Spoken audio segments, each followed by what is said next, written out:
আমাদের স্থানীয় সংবাদ। আসসালামু আলাইকুম। বাংলাদেশ বেতার সিলেট সংবাদ পড়ছি ফারহানা জাহান তারিন। শিক্ষকের কণ্ঠস্বর, শিক্ষা একটি নতুন সামাজিক অঙ্গীকার। এই প্রতিপাদ্যকে সামনে রেখে সারা দেশের মতো সিলেটেও আজ পালিত হচ্ছে বিশ্ব শিক্ষক দিবস। শিক্ষকদের বলা হয় জাতি গঠনের কারিগর। একজন মানুষের জীবনে মা বাবার পরে জীবনে গঠনের সবচেয়ে বড় ভূমিকা পালন করেন তার শিক্ষক। শিক্ষকদের স্মরণ করা এবং তাদের সম্মান জানানোর জন্য ইউনেস্কো কর্তৃক 1994 সাল থেকে প্রতি বছর অক্টোবরের 5 তারিখে বিশ্বব্যাপী উদযাপন করা হয় বিশ্ব শিক্ষক দিবস। বাংলাদেশেও সরকারি বেসরকারি বিভিন্ন উদ্যোগে পালিত হয় দিবসটি। এ উপলক্ষে সিলেটের শিক্ষা প্রতিষ্ঠানগুলোতে র্যালি, আলোচনা সভা ও সেমিনারের আয়োজন করা হয়েছে। দিবসটি পালনে নীতিমালা অনুযায়ী শিক্ষা প্রতিষ্ঠান সহ সব উপজেলা, জেলা ও জাতীয় পর্যায়ে উদযাপন করার নির্দেশনা দিয়েছে শিক্ষা মন্ত্রণালয়। মন্ত্রণালয়ের মাধ্যমিক ও উচ্চ মাধ্যমিক বিভাগের এক চিঠিতে এই নির্দেশনা দেয়া হয়। চিঠিতে বলা হয়েছে জাতি গঠনে শিক্ষকদের অবদান স্বীকৃত স্বরূপ তাদের সম্মাননা জানানোর মাধ্যমে সব শিক্ষককে উৎসাহিত ও অনুপ্রাণিত করার লক্ষ্যে 5 অক্টোবর বিশ্ব শিক্ষক দিবস উদযাপন করা হবে। সে লক্ষ্যে নীতিমালা প্রণয়ন করা হয়েছে। নীতিমালা অনুযায়ী দেশের সব শিক্ষা প্রতিষ্ঠান সহ উপজেলা, জেলা ও জাতীয় পর্যায়ে বিশ্ব শিক্ষক দিবস উদযাপন করা হচ্ছে। প্রাণীর অধিকার নিশ্চিত করতে সিলেট সহ সারা দেশে গতকাল পালিত হয়েছে বিশ্ব প্রাণী দিবস। প্রতি বছর 4 অক্টোবর দিবসটি পালন করা হয়।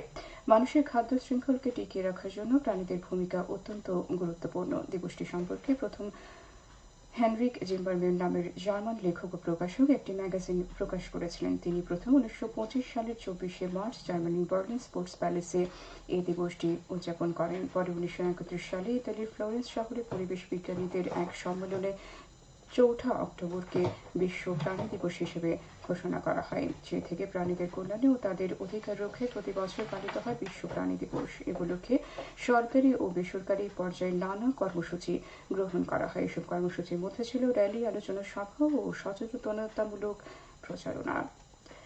শারদীয় দুর্গাপূজা উপলক্ষে প্রস্তুতি সভা অনুষ্ঠিত হয়েছে গতকাল মৌলভীবাজার বড়লেখা উপজেলা পরিষদের সভায়। দুর্গাপূজার শান্তিপূর্ণ ও আনন্দময় পরিবেশে উদযাপনের লক্ষ্যে নানা কর্মসূচি গ্রহণ করা হয়। এতে প্রশাসন ও আইন শৃঙ্খলা রক্ষাকারী বাহিনীর ঊর্ধ্বতন কর্মকর্তা, বিভিন্ন রাজনৈতিক দল, শিক্ষার্থী, উপজেলা পূজা উদযাপন কমিটির নেতৃবৃন্দ সহ গণ্যমান্য ব্যক্তিরা উপস্থিত ছিলেন। পরে উপজেলার 144টি পূজা মণ্ডপের প্রত্যেকটিতে 500 কেজি চাল ও উপজেলা প্রশাসনের পক্ষ থেকে সার্বজনীন 132টি মণ্ডপের প্রত্যেকটিতে 5,000 টাকা করে প্রদান করা হয়। উপজেলা প্রশাসন এর আয়োজন করে। এদিকে জেলা শ্রীমঙ্গলে গত বৃহস্পতিবার আগাম দুর্গাপূজা শুরু হয়েছে। প্রতি বছর দুর্গাপূজার 6 দিন আগে থেকে এই মন্দিরে দুর্গার 9টি রূপে আগাম দুর্গাপূজা শুরু হয়। গত বৃহস্পতিবার সকাল থেকে উপজেলার ইছামতি চা বাগানের মঙ্গল চণ্ডী মন্দিরে দেবী দুর্গার 9টি রূপের মধ্যে প্রথম রূপ শৈলপুত্রী রূপের পূজা করা হয়। এরপর পর্যায়ক্রমে দেবীর বাকি রূপের পূজা করা হবে। আগামী 12 অক্টোবর শনিবার পর্যন্ত চলবে দেবীর 9টি রূপের পূজা। পরদিন রবিবার হবে দেবী বিসর্জন। দুস্থ ও অসহায়দের আর্থিক সহায়তা প্রদান করা হয়েছে গতকাল সিলেটের বিয়ানীবাজার উপজেলার মাথিউরা ইউনিয়নে। এ সময় 2.5 শতাধিক উপকারভোগীর হাতে 1,000 টাকা করে প্রদান করা হয়। একটি সামাজিক সংগঠন এই অনুদানের আয়োজন করে। গিনেজ ওয়ার্ল্ডের রেকর্ড ভঙ্গকারী 119 বছর বয়স্ক এক ব্যক্তির ব্যাপারে তদন্ত শুরু করেছে মৌলভীবাজার প্রশাসন। রামসিং গৌর নামের ওই ব্যক্তির জেলা শ্রীমঙ্গল উপজেলার রাজঘাট ইউনিয়নের মেকানিছড়ার বাসিন্দা। তার হাতে 1913 সালে উপজেলার হরিণছড়া চা বাগান গড়ে ওঠে। গিনেস ওয়ার্ল্ডের রেকর্ড অনুযায়ী বর্তমানে পৃথিবীর সবচেয়ে বয়স্ক ব্যক্তি যুক্তরাজ্যের লিভারপুল শহরের বাসিন্দা জন আলফ্রেড টেনিসউড। তার বর্তমান বয়স 111 বছর।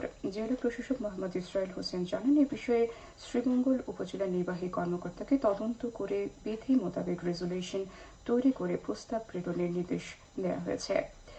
সিলেটের বিয়ানীবাজার উপজেলা কুলাউড়া ইউনিয়নের 3 শতাধিক দুস্থ মানুষের মধ্যে আর্থিক সহায়তা প্রদান করা হয়েছে। স্থানীয় ইউপি কমপ্লেক্সের প্রত্যেক উপকারভোগীর হাতে নগদ 1,000 টাকা করে তুলে দেন ইউপি চেয়ারম্যান ততিউর রহমান তোতা। এ সময় জনপ্রতিনিধি, এলাকার গণ্যমান্য ব্যক্তিবর্গ উপস্থিত ছিলেন।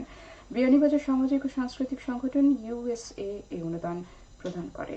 খেলার খবর ফুটবল। মৌলভীবাজার কুলাউড়া উপজেলার বরমচল ভাটেরা ডিগ্রি কলেজ মাঠে আয়োজিত টুর্নামেন্টে ফাইনালে উঠেছে মরবন স্পোর্টিং ক্লাব সুজানগর। প্রথম সেমিফাইনালে গতকাল তারা 1-0 গোলে ভাটেরা স্পোর্টিং ক্লাবকে পরাজিত করে। আর দ্বিতীয় সেমিফাইনালে ইউনাইটেড স্পোর্টিং ক্লাব নৈখাই মুখোমুখি হবে বরঞ্চল স্পোর্টিং ক্লাবের। সবশেষে আবহাওয়া। সন্ধ্যা 6টা পর্যন্ত পূর্বাভাসে বলা হয়েছে সিলেট সহ পার্শ্ববর্তী এলাকায় দক্ষিণ দক্ষিণ পূর্ব দিক থেকে অস্থায়ীভাবে ঘন্টায় সর্বোচ্চ 60 কিলোমিটার বেগে দমকা থেকে ঝোড়ো হাওয়া বয়ে যেতে পারে।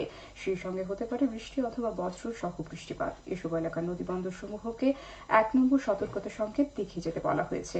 আজ সিলেটের সূর্যোদয় হয়েছে সকাল 5টা বেজে 46 মিনিটে এবং সূর্য অস্ত যাবে সন্ধ্যে 5টা বেজে 35 মিনিটে। সংবাদ শেষ হলো। আমাদের পরবর্তী স্থানীয় সংবাদ প্রচারিত হবে বিকেল 4টা বেজে 30 মিনিটে।